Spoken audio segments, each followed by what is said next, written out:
안녕하세요. 남편이 아주 결혼하고 나니 효자병에 걸려선 눈에 지 가족들밖에 안 보이는 사람이 되어버렸네요. 걸려도 무슨 그런 병에 걸리는지 아주 열불이 나서 어디 털어놓을 곳도 없고 해서 이렇게 사연을 보내게 되었습니다.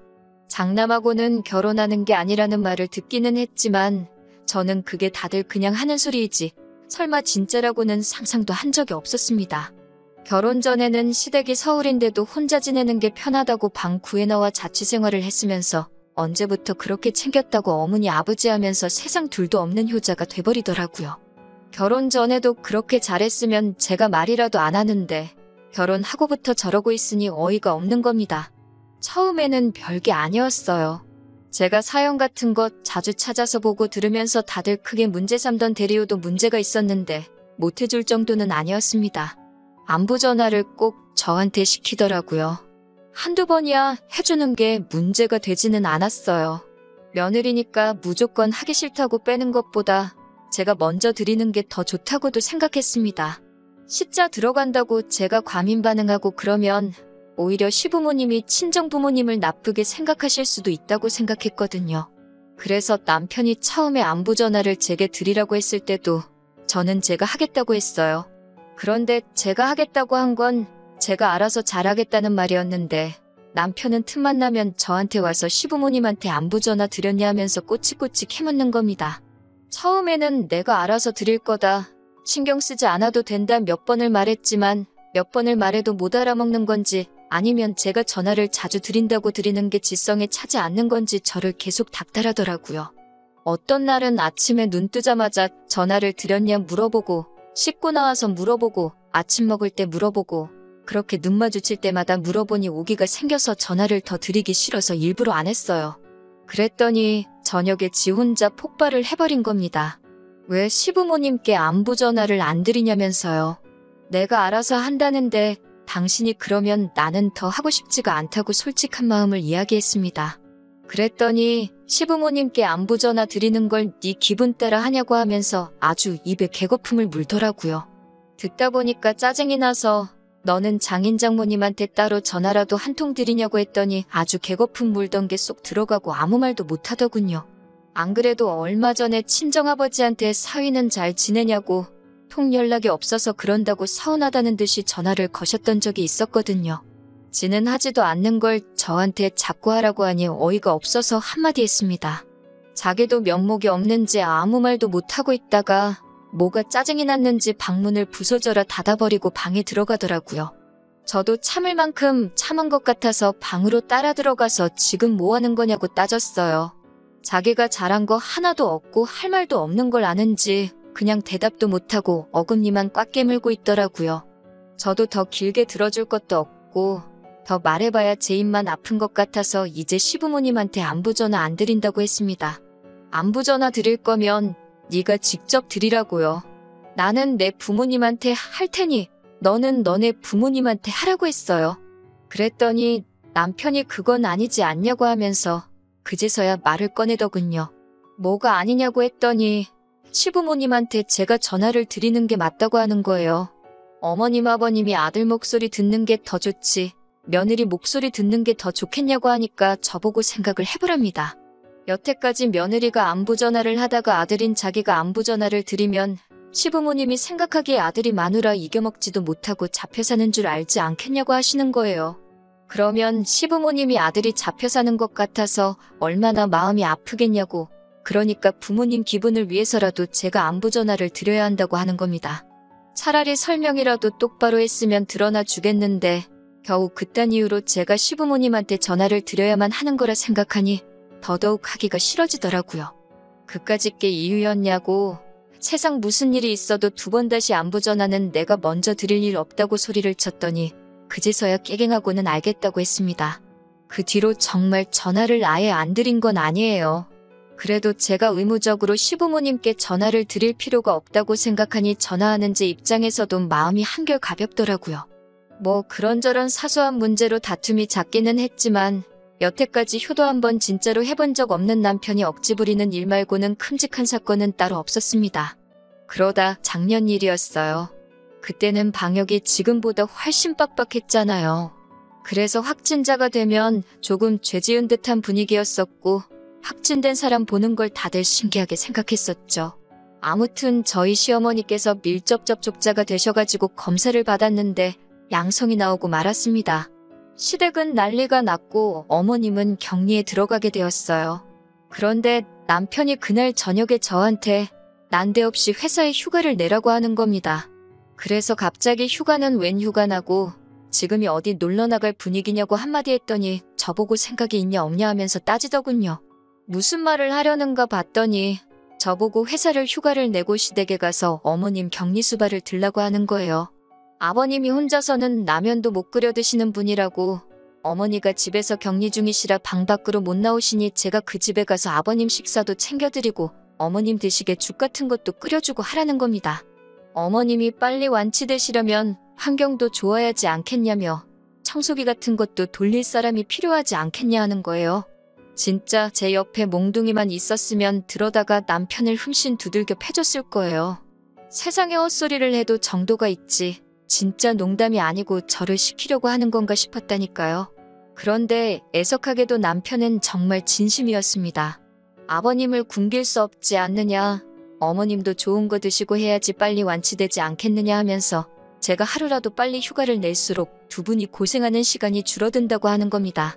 어이가 없어서 듣고만 있으니까 자기가 엄청난 이야기를 하고 있고 제가 감히 그 말에 찍소리도 못하고 있는 거라고 생각했는지 계속 죽을 끓여드려야 한다느니 이불 빨래 같은 것도 매일 해줘야 한다니 어쩌니 하고 있더라고요. 지금 제정신으로 하는 소리냐고 했습니다. 아무리 격리 중이라도 제가 제 발로 스스로 병에 걸릴지도 모르는 곳에 들어갈 일도 없지 않냐고요. 아버님이 안 계시면 생각이라도 해봤겠지만 아버님도 계시지 않냐고. 그리고 가야 되면 당신이 가면 되니 왜 내가 휴가를 내서 가야 하냐고 따졌어요. 남편은 자기는 회사를 가서 돈을 벌어와야지 않겠느냐고 하는 겁니다. 나는 밖에 놀러 나가는 거냐 따지니 자기가 버는 돈이 더 많지 않냐고. 경제적으로도 자기가 가는 게 더 이득이니 어쩔 수 없다고 하는 거예요. 나도 휴가 내려면 유급휴가를 내야 되는데 희차 유급휴가를 쓰게 되면 너나 나나 월급은 나오는 거니 상관없는 거 아니냐.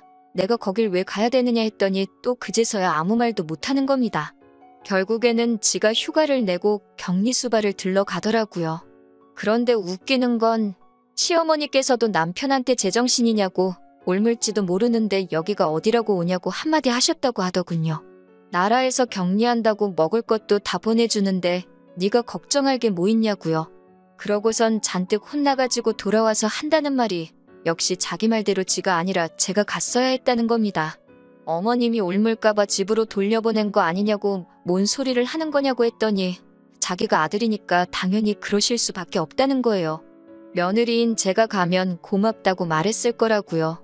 그러면 제가 점수도 땄을 테고 여러모로 이쁨을 받았을 거 아니냐는 헛소리를 하는 겁니다. 그래서 당장 시어머니한테 전화해보라고 했어요. 며느리가 갔으면 좋아하셨겠냐고 한번 물어보라고요.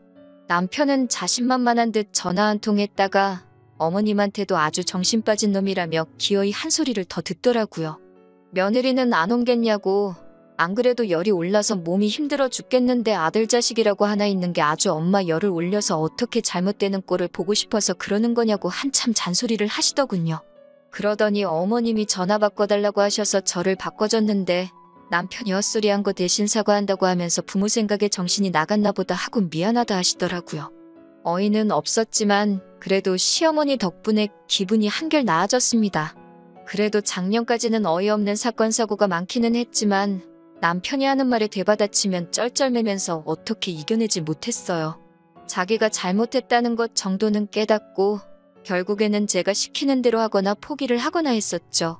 사실 남편이 그런 어이없는 행동을 하는 게 당장에는 기분이 나빴지만 곧잘 자기가 잘못한 게 뭔지 깨닫고 행동을 바꾸니 그래도 못 봐줄 정도는 아니었거든요. 그런데 어디서 뭘 배우고 온 건지 뭘 보고 온 건지는 모르겠는데 얼마 전부터는 아주 효자병도 모자라서 가부장병까지 걸려가지고 왔더군요. 남편에게 사촌동생이 있는데 사촌동생이 얼마 전에 대학을 졸업했고 취직 준비를 하고 있다고 들었대요. 저는 결혼식 당일날에 한번 보기는 봤는데 요 몇 년 코로나 때문에 명절에 통가족끼리 만나본 적이 없어서 결혼식 이후로는 한 번도 본 적이 없는 친척이에요. 남편하고는 얼마나 가까운 사이인지는 모르겠는데 적어도 제가 알기로는 명절에 얼굴 보는 게 다고 1년에 두세 번 정도 통화하면 엄청 많이 하는 걸로 알고 있습니다. 그런데 그 사촌 동생이 취업 준비를 하고 있으니 면접 볼 때 입으라고 정장을 한 벌 해줘야겠다는 거예요. 저한테는 정말 뜬금없는 일이었죠. 남편 친동생도 아니고 사촌 동생이니 말이죠. 더군다나 지난 일이기는 하지만 작년에 제 동생 또한 석사학위 마치고 나서 취직 준비를 하기 시작했는데 처남이 취직할 때는 아무 말도 없더니 먼 친척 동생한테 정장을 사준다니 만대니 어이가 없었죠.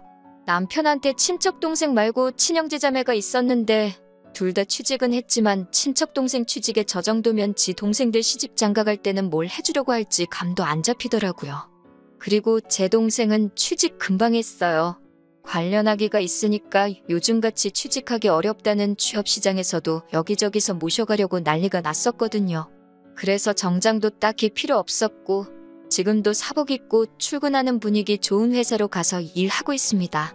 정장을 안 사줘서 기분이 나쁜 게 아니라 난데없이 누군지도 잘 모르는 친척동생 정장까지 신경 써주는 남편이 어이가 없더라고요. 그래서 무슨 생각으로 정장을 사주겠다는 말을 꺼낸 거냐 물어보니 그게 장남 장손의 숙명이라면서 저보고 받아들이라고 하는 겁니다. 자기는 장손으로서 집안을 책임질 의무가 있다는 거예요. 이젠 장남 노릇도 모자라서 장손 노릇 하고 있는 것도 보고 있어야 하니 까마득해지더라고요. 보통은 제가 이렇게 다그치면 남편이 자기가 헛소리한 걸 깨닫고 꼬리를 내렸는데 이번에는 저를 꼭 이겨먹어야겠다고 생각했는지 한치도 굽히지 않고 계속 버팅기고 있더라고요. 그래서 이혼하자고 했습니다. 제가 집안에 대들보이신 줄도 몰라 뵙고 결혼했다고요. 그렇게 책임질 게 많으면 부담은 줄여줄 테니 마누라는 두고 가라고요. 그랬더니 남편은 이게 아닌데 하는 표정으로 당황을 하기 시작했어요. 그리고 그제서야 약발이 통했는지 아니 그게 아니라 하면서 고집을 꺾더라고요. 그리고 얼마 전 일이었습니다. 장례식장에서 있던 일이에요. 시어머니의 할머니, 그러니까 남편의 외증조 할머니겠네요. 98세에 돌아가셨고 어디 아프신 게 아니고 호상이셨어요. 손녀들 중에서도 시어머니를 그렇게 예뻐하셨다네요. 장례식장에서 어머님께서 엄청 슬피 우셨어요. 찾아뵌다 하는 걸 코로나 때문에 미루다가 찾아뵙지도 못했다고 죄송하다고 하시면서 울고 계셨어요. 그 심정을 제가 헤아릴 수는 없겠지만 보고 있는 제가 다 마음이 다 안타깝더라고요. 아무튼 그렇게 장례식을 마치고 집에 돌아가는 길이었습니다. 그런데 남편은 뭐가 그렇게 기분이 나쁜 건지 인상 팍 쓰고 어금니까지 꽉 깨물고는 아무 말도 없고 괜히 악셀을 세게 밟으면서 난폭하게 운전하더라고요. 보통 운전을 저렇게 하면 말은 안 해도 자기가 뭔가 화가 났다는 뜻이거든요. 어차피 앞차랑 간격이 가까워지면 알아서 속도 줄이고 과속 카메라 있다고 하면 속도 팍 줄이는데 솔직히 하나도 무섭지는 않았습니다. 그래도 뭐가 그렇게 불만이라서 저러고 있는지 궁금하기는 하더라고요.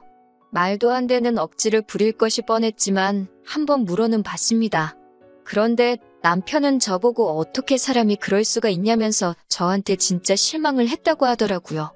제가 뭔 실수라도 했나 싶어서 음흉하게 그러지 말고 하고 싶은 말이 있으면 하라고 했어요.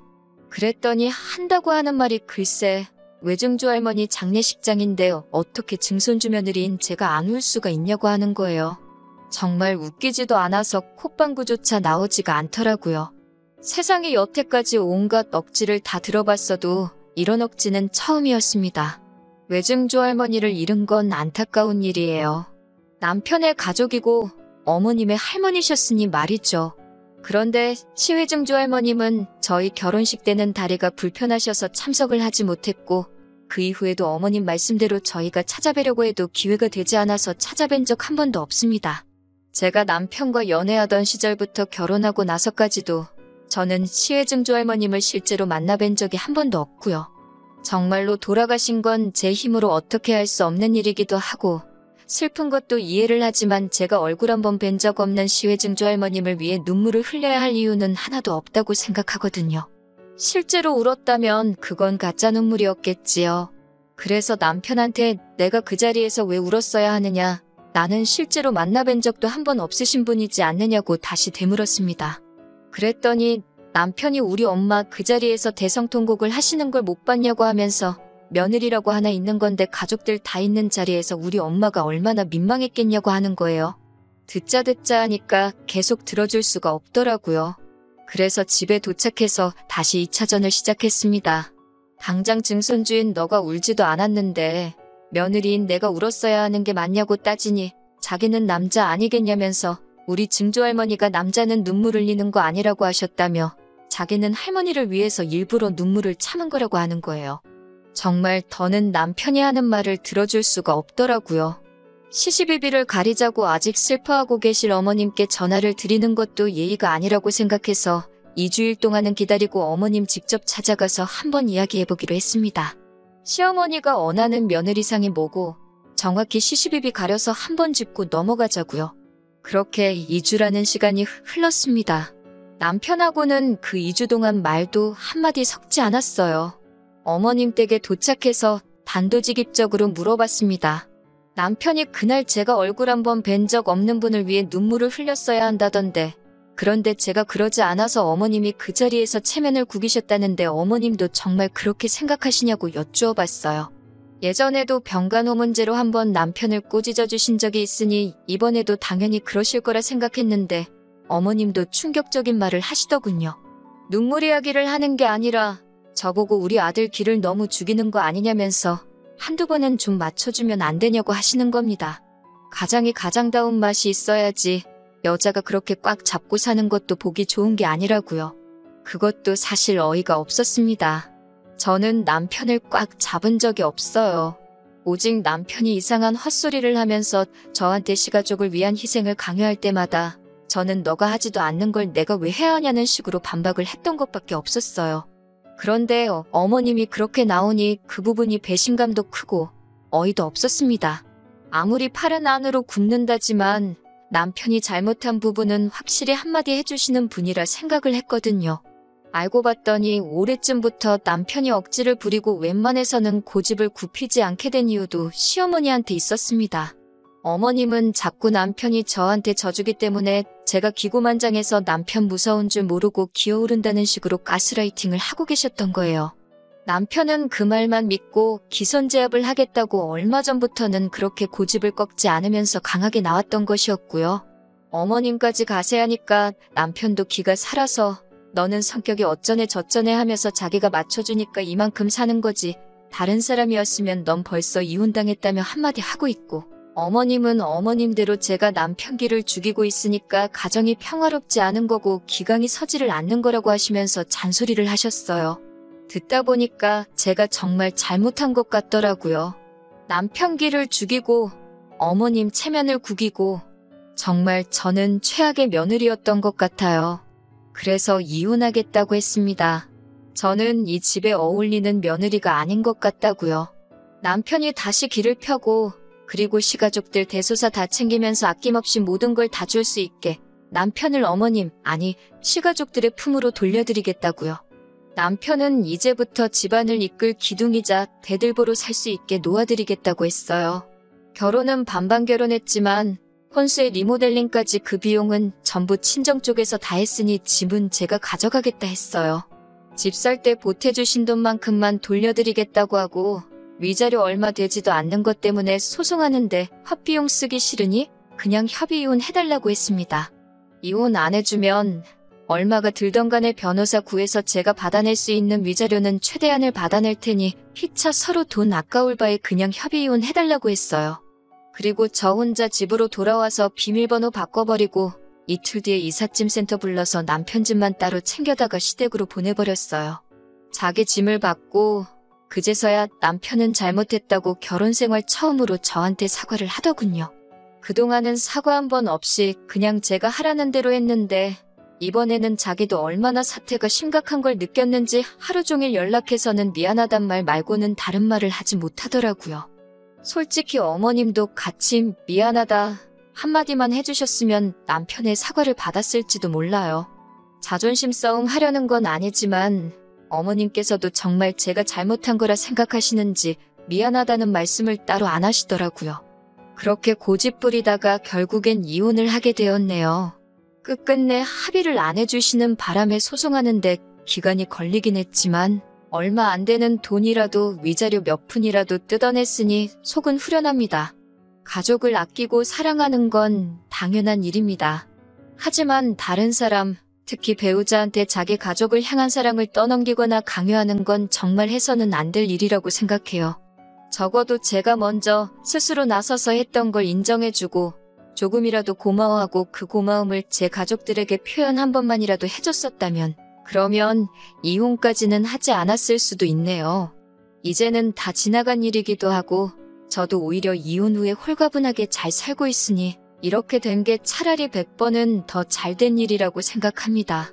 아무쪼록 나쁜 마음은 없으니 남편도 온 집안 사람들 기둥 역할 해주면서 어머님 체면도 살려주고 그렇게 오래오래 행복했으면 좋겠네요.